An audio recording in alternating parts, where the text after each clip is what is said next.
নমস্কার, আপনারা দেখছেন নিউজ ইভেন বাংলা। আমি সাথী রয়েছে আপনাদের সঙ্গে।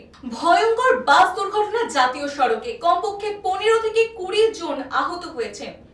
দুর্ঘটনাটি ঘটে পশ্চিম মেদিনীপুরের খড়গপুর বালেশ্বর 60 নম্বর জাতীয় সড়কের নারায়ণগড় থানার হাদলা রাজগড় এলাকায়। নিয়ন্ত্রণ হারিয়ে জাতীয় সড়কের উপরে উল্টে যায় বাসটি।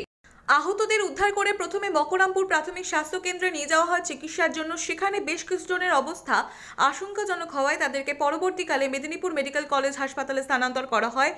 এবং এই ভোর রাতে খড়গপুর বালেশ্বর 60 নম্বর জাতীয় সড়কের উপরে যাত্রী বোঝাই বাস দুর্ঘটনায় যথেষ্ট চাঞ্চল্য ছড়িয়েছে গোটা এলাকায়। কি করে হলো বাস অ্যাক্সিডেন্ট? বাসটা অ্যাক্সিডেন্ট হলো, উড়িষ্যা থেকে বাসটা আসছিল কলকাতা যাচ্ছিল, সেই সময় বাসটা নিয়ন্ত্রণে উল্টে গেছে। কোথায় উল্টেছে? হ্যাঁ, কোথায় উল্টেছে?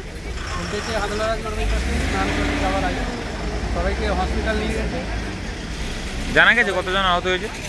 না, জানতে পারা যায়নি। একজনের পা কেটে গেছে, আর অনেকে হসপিটালে আছে, আর অনেকে বাসে কলকাতা চলে গেছে। কি নাম আপনার? আমার নাম সবুজ। বাড়ি?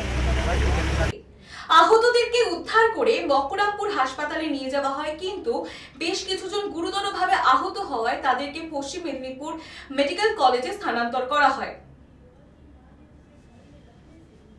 পরবর্তী খবরের জন্য দেখতে থাকুন নিউজ ইভেন বাংলা।